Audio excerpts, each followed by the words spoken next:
Hi everyone. Today I wanted to do a follow-up video on the token individual that I covered previously in my last video.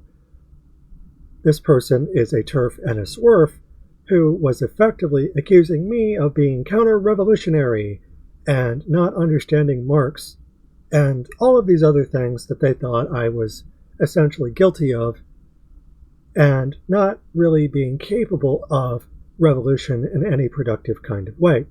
So I wanted to offer a follow-up to that gave a positive example. So instead of focusing on them and talking about how they're a TERF and a SWERF, which in my opinion they are, I would rather focus on intersectional solidarity.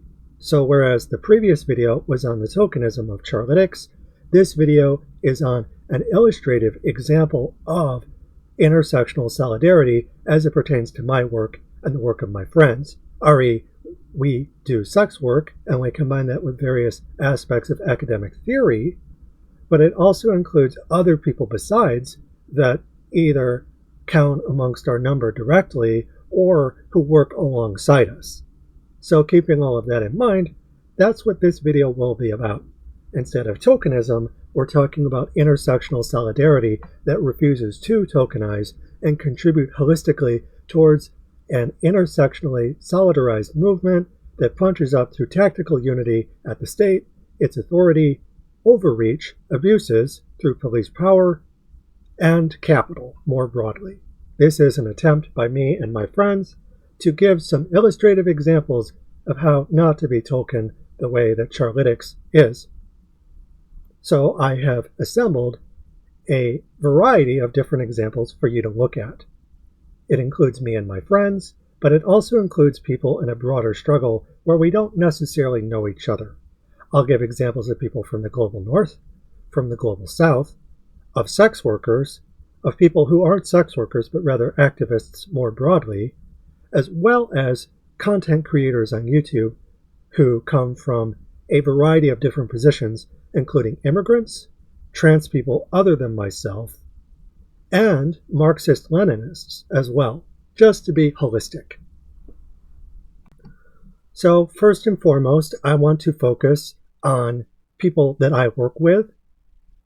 So if we scroll down here, we see this post here is a quote post of this particular skeet, where I say, excellent video on organizing under American racism, citing a video on YouTube by Black Liberation Media, DTV, effective organizing requires understanding theory. That's not a hypothesis. Theory is the map. To which I say, race, class, and culture intersect. Intersectional liberation requires parallel, holistic exchange, learning from a larger body of work, approached from different perspectives of oppression, white learning from non-white.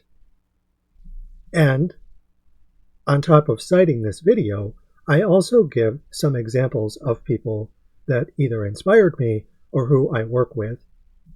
Incidentally, even in the thumbnail image of this video by BLM, you have Vladimir Lenin's Imperialism, or the Highest Stage of Capitalism, Edward Said's Orientalism, Killing Hope by William Blum, and The Wretched of the Earth by Frantz Fanon.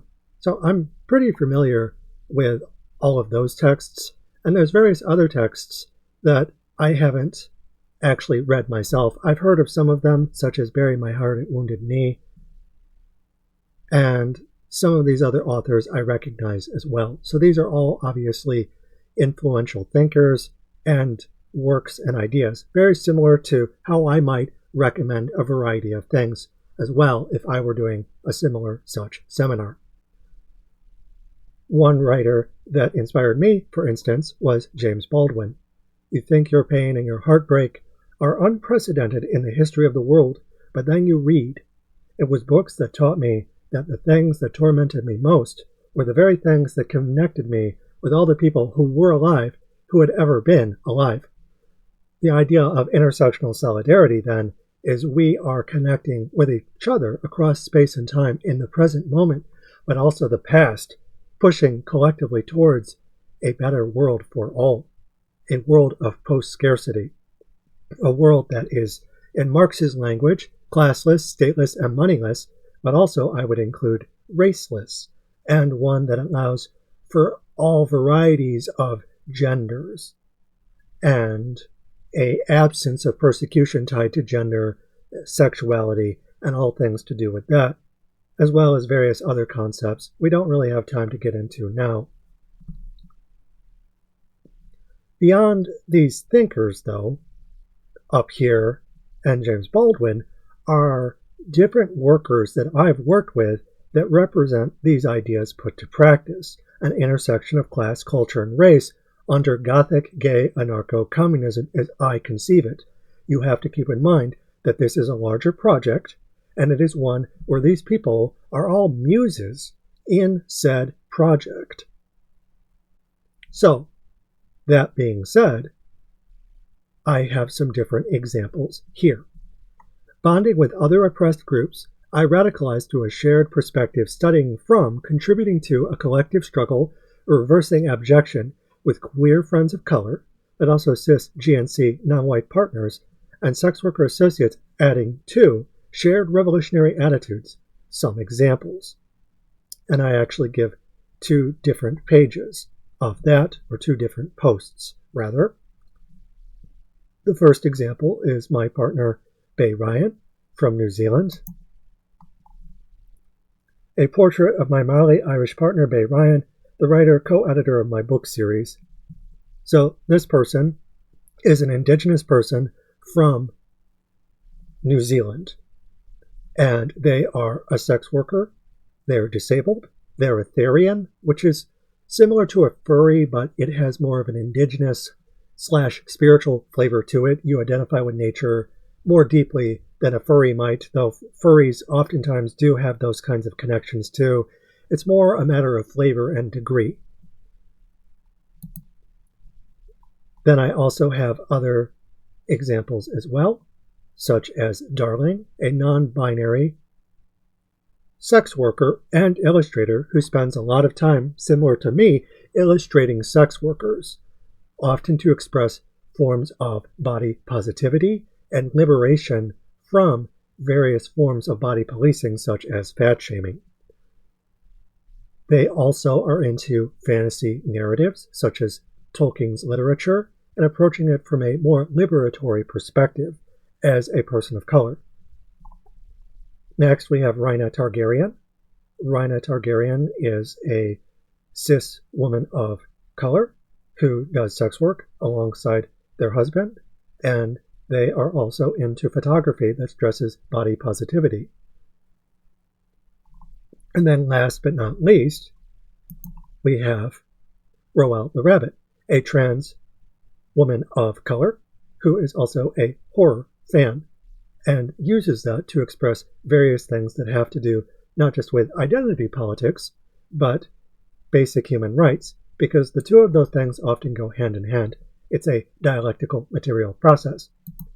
So keeping these 4 examples in mind, you have an Indigenous person who identifies as non-white despite having paler skin, Irish Maori, Bay Ryan, the co-editor and co-writer of my book. And then you have a non-binary person of color. You have a cis woman of color who is a sex worker that I've interviewed before. And then you have a trans woman person of color and horror fan. So the Gothic, horror, activism, and just a wide variety of examples from people different than myself that are contributing to a larger revolutionary voice. That's what intersectional solidarity is all about. And it's also worth mentioning, I might add, that these individuals are muses. They are people on my website. So, if you go to my website, you can see the menu tab here, and if you hold the mouse cursor over muses, you can see different instances. Mercedes the Muse is someone I'll introduce in just a moment, but Rhaina Targaryen, if you scroll down further, Alicia Axiom, Roel the Rabbit, Jules Next Door. These are all muses and people, incidentally, that I interview, illustrate, and otherwise provide a platform to speak out, not just with their bodies, but the written word. And while they understand that I am a communist and they are partaking in it through informed consent, mutual consent, they are choosing to be a part of that. And I also have a similar page for Bay Ryan. So keeping all of that in mind, that's just 4 examples right there, but then I give another 4 on top of it. Jules Next Door, a mother and sex worker who chose to be a part of my project. Alicia Axiom, a queer person of color from Brazil, so from the global south. Mercedes the Muse, a non-white person from America who reads Michael Parenti and Richard Wortley, so they combine Marxism with the study of sexual cinema, essentially erotic movies. They're also a Marxist feminist, note the tattoo, and they perform all of that through fetish gear, so they are a professional dom. So it's entirely possible to combine these things, not just through me, but also Mercedes the Muse, who was one of the first people, I might add, who reached out to me and asked me to draw them. That was actually their idea, and then I took that and continued doing it afterwards. But it was largely thanks to them originally. I had been a life artist for a long time, mind you, but thanks to intersectional solidarity, they gave me the idea and the confidence to continue pursuing my work. And then last but not least, Ray of Sunshine, another person of color, a non-white person who is a sex worker and someone that I feature in my series as well. Some people I feature more regularly, and the idea with my website is that these people that I feature, Rhina Targaryen, these are pages where I plug the services of these persons, but also their artwork, their photography, the illustrations that they do, and also if I interview them, I can plug that as well. I review their work, and I tell you how you can support them, all on a website, I might add, that has been set up in such a way as to protect these workers from state censorship. That's the whole point of this website, is to raise awareness, but also give these people who are normally under positions of relative oppression a place to speak out using the written word, their bodies, and the art that they create with both of those things. It is essentially me platforming them. I'm taking up the costs. This isn't just me being online terminally, but me working with these people to raise intersectional solidarity through the voices that I help combine in a way where you can see all of these people and the work that they do together as a part of my book series project. So these are some examples of sex workers that I work with who are indigenous, who are from the global south, who are all non-white, and furthermore, gender non-conforming, and in certain cases, academics, or in the case of Bay Ryan, an ecologist. So many of these people are educated. They come from different class positions, different ethnic positions, different positions as workers in the global north and the global south, but we all work together. So these are some examples specifically of sex workers that I work with. All of that being said, Bay also recommended another collection of intersectional solidarity type voices that I wanted to recommend, specifically a film series, the first of which is called The Eternal Song. So Bay recommended this to me, and this is the first entry in a 12-film journey that largely concerns indigenous voices from the global north and the global south. The vision.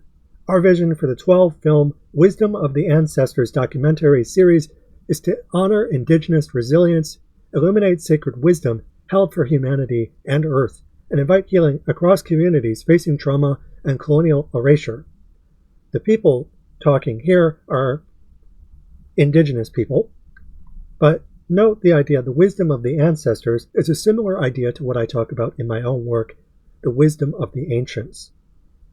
The cultural understanding of an imaginary past, the wisdom of the ancestors, it's a similar idea where you have different communities around the world that recognize people from the past that we can learn from in the present space and time to push towards a world of post-scarcity with pre-capitalist ideas and stories that are told in the present space and time, not just among sex workers who come from different positions of class, culture, and race, but also non-sex workers too. You have shamans, cultural leaders, and spiritual leaders, and educators by and large. And they're educating in a variety of ways. And this specific instance, the Eternal Song, is ancestral wisdom for collective healing. About the film, the Eternal Song, the first in a 12-film documentary series, is a cinematic journey through timeless lands and indigenous cultures. Voices from across generations and traditions invite us to witness the enduring scars of colonization on lands and peoples, and the healing pathways carried through ancestral wisdom. Again, very similar to the wisdom of the ancients, where we take notions that would be seen as demonic or other, alien, criminal, what have you, and we transform them into healing devices that humanize us once more in the eyes of those who might have grown accustomed to seeing us as not human, including the recipients of colonial violence. That's a huge part of what this film discusses, as the more generations that would go by, the more that people were experiencing genocide. Initially, you would have the open massacres, then the signing of treaties, and then the gradual, from generation to generation, a visiting of domestic abuse upon various members of the community by other members of the community, say a father beating his daughter or doing abusive things towards his children or beating his wife, and then those children growing up and internalizing that bigotry as well. And that is something that the Eternal Song tries to combat through ancestral wisdom for collective healing. It's a 12-film series. The Eternal Song is the opening. Over the next 2 years, we will release a total of 12 full-length films featuring different indigenous traditions. Each film opens a portal into the ancestral wisdom of these cultures, calling us to remember, grieve, heal, and act. The first one being the Eternal Song, and there are several others that are available as well. The Mali from New Zealand, also available. If an Owl Calls Your Name. The Extekamic, Gixtan, and oh boy, Indigenous Peoples from Canada. I apologize, I don't want to butcher your names, but Indigenous People from Canada, also available now, but also from Australia, Arizona, Turtle Island, Greenland, Hawaii, Brazil, Kenya, and more examples from Canada and Turtle Island. So even just the Eternal Song, which Bay, Ryan, and I watched together, they wanted me to watch it. They thought it was incredibly well done.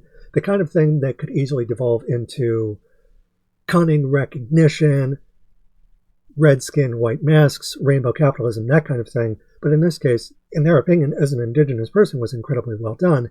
And as someone who studies the struggles of Indigenous people alongside sex workers and other marginalized populations, I would agree. I thought it was incredibly well done. And in Bay's case, as an Indigenous person from New Zealand, the spokesperson for Mali talks about the struggles of the Indigenous peoples of New Zealand, and they actually know the spokesperson of this specific documentary. So this kind of thing is coming directly from where they live and who they communicate with as a part of their whānau, their family, and their community, their culture. So This is definitely something worth checking out as well. Don't just take the word of my friends and I as a part of our project. Take into consideration this project as well, and follow along as different Indigenous peoples join voices together alongside our own, and furthermore, Black liberation media. Apart from sending me the Eternal Song for us to watch together, Bay has also been recommending different instances of Indigenous protest taking place during the collective labor action, the general strike in Minneapolis, Minnesota, as well as the boycott that occurred yesterday. One example they gave were of Indigenous people from Mexico, so the Global South coming up into North America to visit Minneapolis and pay homage to Alex Preddy. These are descendants of the Aztecs, I believe, but it is a similar practice or idea to the Eternal Song and the people in its collection of voices, where you have Indigenous workers from the Global South coming up to the Global North to honor Alex Preddy. But also, something to keep in mind is that Minneapolis is a city of immigrants and Indigenous people.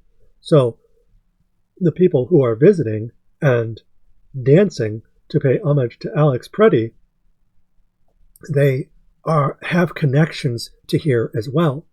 And they have connections to the larger body or landmass that contains Indigenous peoples of all sorts alongside immigrants and alongside middle-class American workers. And this is a show of solidarity punching up against the state. This is the exact kind of intersectionality that I'm talking about that takes place alongside Indigenous people and sex workers and theorists of various walks of life. So keeping all of that in mind, here is the dance in question.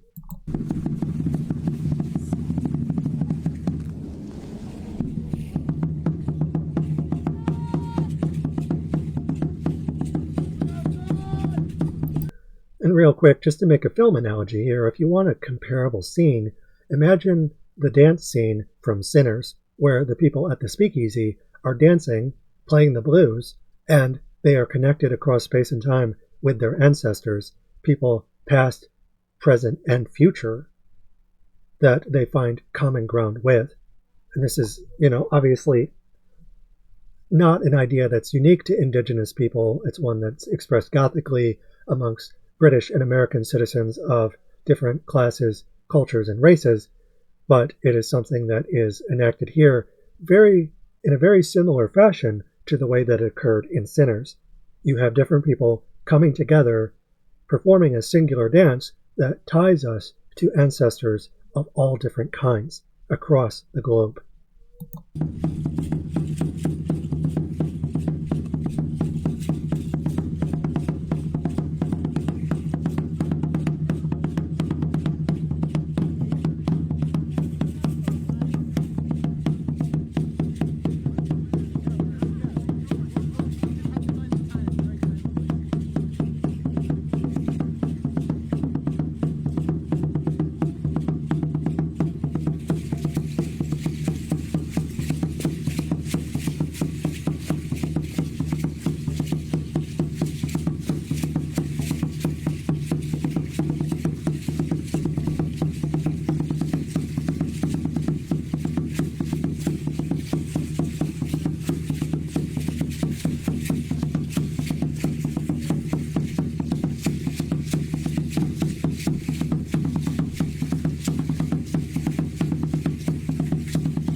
All right, so keeping in mind, the idea here is an attempt to cross boundaries through intersectional solidarity. People coming up from the global south, showing solidarity in the global north with people of different class and racial and cultural positions. The attempt here is to achieve forgiveness, not in like a classical sort of Christian way, say 5 Hail Marys and cross yourself and you're suddenly forgiven, confess your sins, but rather to achieve some connection with the ancestors and ancients of the past, to become medicine for the present space and time, a means of combating state abuses in ways that are intergenerational, that cross boundaries of space and time. And this is a way to do it. This specific dance is one such example. You also have powwows in indigenous cultures of North America in particular, where they invite non-indigenous people to come and be a part of the process, to be respectful, but also take part, to learn the history and the traditions in ways that become medicine, that become not just palliative, but medicinal in ways that combat the very ideology itself of capital, of the state, of the very power structures at work that led to all of these genocides to begin with, affecting not just indigenous people, but also people of color as diasporic slaves that were taken from their land, uprooted, and put somewhere else, as well as immigrants, including white people. So this is an opportunity for all of us to come together and to exchange knowledge in ways that will allow us to heal as we're fighting the enemy. It is a wonderful example of intersectionality, and just one. There's actually several more that they provided. Another example they gave, a relatively shorter example, were something akin to a powwow or a act of protest with powwow-like characteristics, where they're coming together, performing a specific sort of event or activity within their culture as a means of protest, but also solidarity. They are standing in solidarity with other people who normally belong to the colonizer class, to the colonizer group. And this is an attempt in good faith to stand against enemies that they normally by themselves are vastly outnumbered by, but by standing with us, they can contribute towards a larger cause through intersectional solidarity that allows for a common goal, liberation. So this is the second example on Lake Street. So I think this is in Hennepin County, but this is another similar kind of event, though I think this is a general sort of ice get out.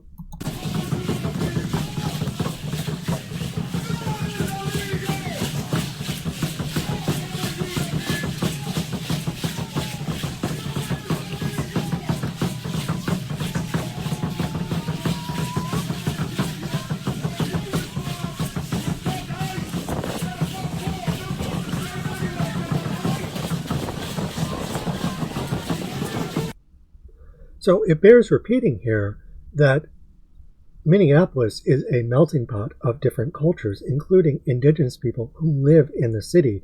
There is a strong indigenous component. So if you attack one group that is marginalized, you attack all marginalities. So it behooves us to come together in ways that indigenous people in Minneapolis and Minnesota and from other areas, including the global south, are coming up together to solidarize in one point, to express solidarity in ways that historically in the past with indigenous cultures weren't always expressed.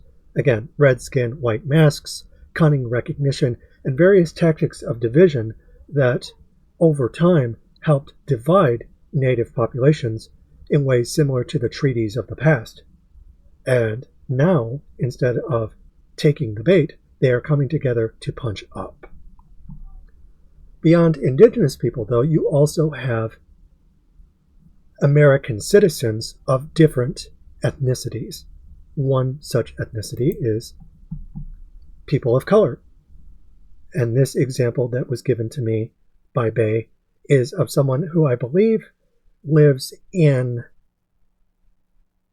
California or maybe South Carolina. I can't remember off the top of my head. Somewhere in any event where you can grow oranges. And their whole shtick is they have an orange tree in their backyard. And when they want to talk about something, they go to said tree, they pick a fruit from said tree, they eat it, and they shoot the shit. And this particular video is them talking about them having gone to Minneapolis and having experienced ICE's brutality against various marginalities firsthand. And this is what they said. I went to Minneapolis to see the situation on the ground for myself. They tear-gassed the homie that brought me down there. They tear-gassed us. I watched them testing a silent sonic weapon called the LRAD on protesters that causes permanent hearing loss, makes you vomit, bleed from the nose. You're now under arrest. That shit banned in Germany. I mean, I ain't even gotta say what they did in Germany. You know you evil when you doing shit them niggas wouldn't do. That's some SS Gestapo shit. I should watch out before I get snatched up for saying that. A Christy Gnome wax museum face having ass. On the real, this is just white supremacy short-circuiting at the inevitability of its own demise. America will be a majority-minority nation in the next 20, 30 years. You can't deport your way out of this predicament, buddy. It resembles a phenomenon known as extinction burst, a brief increase in the intensity of a dying behavior, a last-ditch effort at survival. Latinos are 20% of the country. They've increased 250% in the last 40 years. Mexicans are not going to stop having children. They can be living in a one-room house, 10 kids, and they want more. You can't compete with that. And on that note, so much of this nation is Mexico. They're indigenous to this land. I was at the Whipple Federal Building where ICE is stationed and abducting people. It's built on top of historic Fort Snelling, pivotal site in the genocide against the Lakota people. So if you have any misgivings about ICE as a modern-day representative of slave catchers, an extension of Americans' greatest sins, just look at the places they choose. It's not Disneyland. Democratic Governor Tim Walz brought in the Minnesota National Guard to try to bait and switch the people, playing good cop, bad cop, giving niggas Dunkin' Donuts. Like we're supposed to believe y'all are on different sides. You just shot a nigga with the LRAD. I watched you. That wasn't ICE. That was Minnesota force. The call is for a nationwide general strike. No work, no school, no shopping. Tomorrow, Friday, January the 30th. Many black people say this is not their fight, because black people have always known fascism in this nation. This is true. And still, Keith Porter. And still, the same corporations that own these ICE detention centers that are raking in billions from them own the prisons where they incarcerate us by the millions. And who benefits from that? The corporations that employ the slave labor of incarcerated black Americans. To read the essay I wrote about my time in Minneapolis, drop a comment. I'll send you the link to it in my new weekly newsletter. Shit ain't a game, man. Strike tomorrow. You gotta hit them in their pocket. It's the only thing they respect. So this is yet another example of intersectional solidarity. Not only do sex workers of various positions of class, culture, and race unite with indigenous peoples from different areas in the Americas and around the world, New Zealand or otherwise, but you also listen to people of color, specifically black people, who were originally taken during the transatlantic slave trade across the Middle Passage to the United States. They were uprooted not as immigrants, and they were not exploited as indigenous people, but as slaves treated as cargo. So that is another example or feather in the cap of intersectional solidarity, where we want to listen to them during this general strike, this labor action that includes a polity of different peoples punching up from different positions. Also, incidentally, it's important not just to listen to these groups, but also people of relative oppression who may have privilege in a particular area. So, for instance, my ass is lily white, but I am also a trans woman who is a rape survivor and the daughter of a Holocaust victim / resistance fighter. So keeping that in mind, this is something that I've talked about in my own work repeatedly. For example, if we scroll down here, this video here, Defending My Research, Sex Work, Teamwork from a Token Bigot, React number 15, Gen X's Anti-Sex Work, where this person is basically accusing me of lying about my own rape, and I have to defend that and defend my position as a sex worker, but also the fact that I'm trans. So this person was really pulling out all the stops and going after me for, among other things, being a trans woman, sex worker, and rape victim. So this is something that I've spoken about repeatedly in my own work. And furthermore, if we scroll down,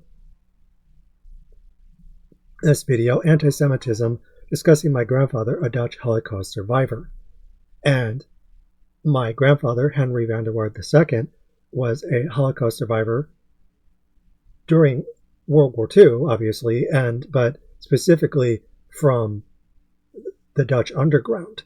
So the Nazis invaded Holland when he was 10, and by the time he was 15, and having been liberated, he was a member of the underground in ways where he was punching up against his occupiers, the same way that people in America are punching up, ultimately, against theirs. So this is a situation where I have experience and generational trauma, because I spent my entire childhood learning about this and applying it to activism in regards to protesting various wars since I was little, from the wars in Iraq, Afghanistan, the occupation and genocide in Gaza, Sudan, the Congo, and various other places around the world, past and present. So this is something that, you can learn from white people, including white straight people, for instance, because, again, Alec Preddy was someone who was attacked. But there are plenty of people with varying degrees of privilege and oppression where we come together through intersectional solidarity to punch up, ultimately through tactical unity, even if some people might seem like they could benefit through entryism and opportunism to portray their class, race, and cultural interests. The whole point of intersectional solidarity among workers during a general strike like this, and not just one general strike, but year-round, as combating capital is something that really needs to happen year-round. It needs to become normal. It is perfectly acceptable to listen to other groups as well as racial minorities, but also sex workers, also people, emancipated slaves, or the descendants of emancipated slaves, as well as several other categories besides that I want to look at next. Another example that we can listen to are immigrants. So this individual has a video where they talk about America is on fire and it will only get worse. We don't really have to watch the entire thing just to say that it is an important video, and one that I actually responded to already. I commented in my community post, but also in their comments section, the critical eye that you examine ICE with should be applied to the police state, 100%, two sides of the same coin. One meant to police private property for the elite over state-owned territory as stolen land, but also language and bodies. Capital is a system of theft and rape, both of which cops, good and bad, do by design. Excellent video, comrade, solidarity. And this particular individual is actually from or of two nations as an immigrant, from Nigeria and from the Bahamas. So they're not indigenous, they're an immigrant, but they are feeling the pressure of state abuse and power against them regarding these countries being seen as black nations, ergo there being passport bans on people from Nigeria and the Bahamas.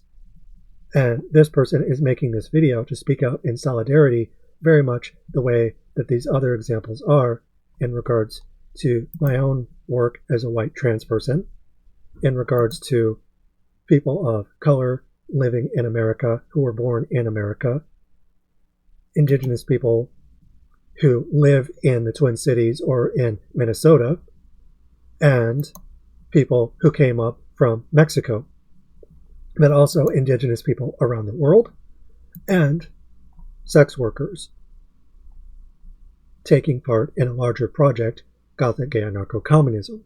So these are all important voices to listen to.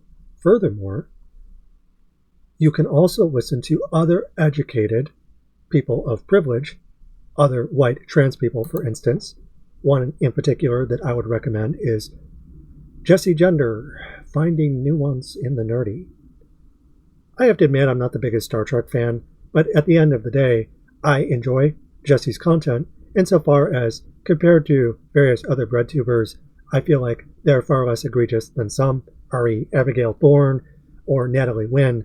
You have someone like Jesse who is making absolute bangers like The Fascist Politics of Forgetting, or The Violence of the Archive. Archive stemming from a Greek word that translates to the household, and the memory of the household is something that is generally white, straight, and male, but also Western, under capital. And the baseline for queer people, as far as punching up goes, is survival.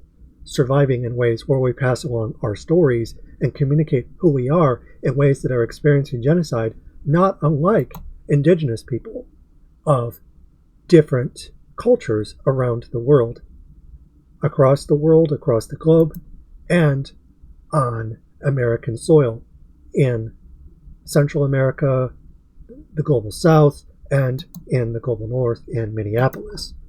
So Jesse Gender, this is an excellent video by them, but they also have various other ways that they communicate what is essentially socialism through Star Trek. Star Trek was classically a show with socialist principles. Is it perfect? No, but neither is any piece of media ultimately. And they're a pretty good example of that. If you want a perspective of some other white trans woman besides me, they're a pretty good example. And then ultimately, there's Marxist-Leninism, which I often cite and learn from. I don't learn about Marxist-Leninism from people who aren't Marxist-Leninist. I go to the source, and not just the OGs like Marx or Engels or Lenin or Stalin, but also learn from Marxist-Leninists in the present state and time. And one example that I especially enjoy is Lady Izdihar.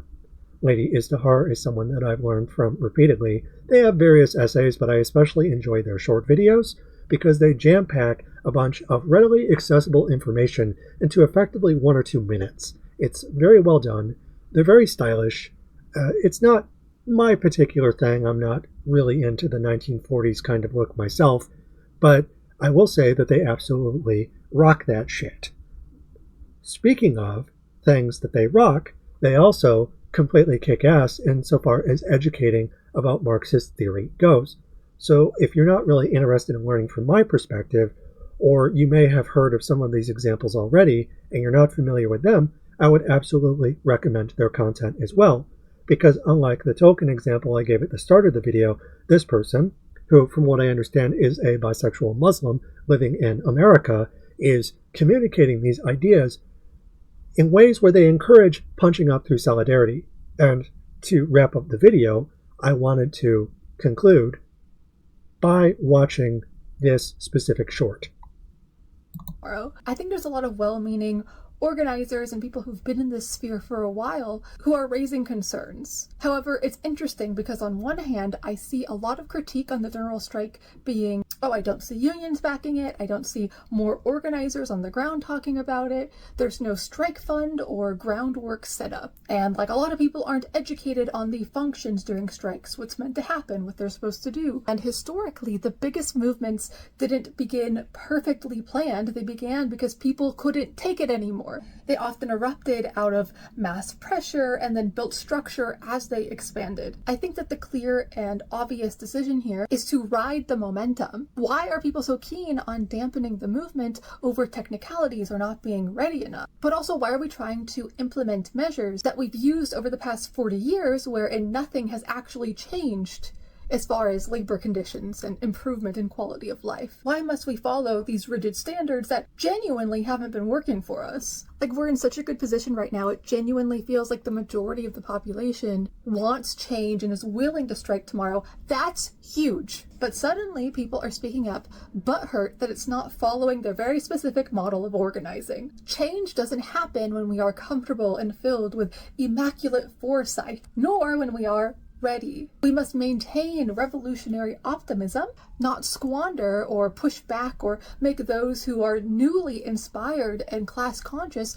feel like they need to tone it down or become philosophy scholars. In the case of the token example I gave, Charlytics, accusing me of not understanding Marx, when all I really wanted to do with that person was have a conversation with them and introduce them to some of my ideas that might help expand their horizons. And it's not just them, but really anyone who is trying to police labor action to the point that it becomes praxically inert. And it's something we want to encourage momentum and help things snowball so that this kind of thing becomes normalized year-round. It has to be. Workers have to be able to unite in ways where we're not constantly fighting amongst ourselves. And hopefully, having watched all of these examples that I gave, you can see that I'm trying ultimately to push past focusing on tokenism, punching down, what have you, and focusing just as much, if not more, on intersectional solidarity through indigenous examples, through sex workers, through immigrants, through emancipated slaves, through people from the global north and the global south, and through people who of different political ideologies that have a fair amount of overlap, including anarcho-communists, including political progressives in the United States, including Marxist-Leninists like Lady Izdihar, as well as any of the examples that I've listed in this video. All of them are worth considering in some shape or form, insofar as we're all fighting for a common goal. We have more in common with each other, and it behooves us to work together, not divide and fight amongst ourselves. And in showing you all of these different examples, I want to demonstrate that the work that my friends and I do as sex workers, as Gothic, gay-anarcho communists, is ultimately trying to find common ground not just with each other, with fellow sex workers, but also with workers of the world. We're trying to unite together, including indigenous parties, including people from different political persuasions that, again, have a common goal in mind, which is universal liberation. So all of that being said, I hope that you found this informative. The main point of the video wasn't to dunk on the person I was criticizing in the previous video. It wasn't to focus on tokenism and betrayal, but to find some positive, constructive examples conducive to intersectional solidarity among disparate socio-political groups from different parts of the world, from different class positions of culture and or race, that are punching out through what I refer to as intersectional consciousness and solidarity, awareness and teamwork, in ways that take Marx's idea of class consciousness and combine it with being conscious about issues of race and culture in ways that include identity politics as part of a larger conversation, in ways that include sex work and the emancipation of all labor as alienated and fetishized, sexualized to varying degrees, per my research, and the work that my friends do in accordance with said research as part of a negotiated labor exchange having taken place over years. All of that being said, I hope you find this informative. I hope that you find some of these different examples useful to you in some shape or form, in ways that give you some ideas of not only how to just punch up more broadly in sort of an abstract way, but to understand that revolution as a means of pushing towards liberation requires not the making of enemies, but the making of friends. Like, we have plenty of enemies already. We have the bourgeoisie, and we have traitors of class, culture, and race that we have to contend with. But ultimately, to defeat them, we have to make friends, and we have to group together in ways that are inclusive. Diversity as strength, be it among sex workers and other forms of criminalized labor, be it among immigrants, of diasporic labor, and people who were taken from somewhere else and put here and then forced to live here over generations and then mistreated accordingly, as well as people who are otherwise criminalized by the law in various other ways, not just race, but in terms of gender nonconformity. There's so many different ways that we can be oppressed, but the ways that we want to unite are around common goals, common positions from unique points of view, similarity amid difference through different arrangements of privilege and oppression. There's always more that we can learn.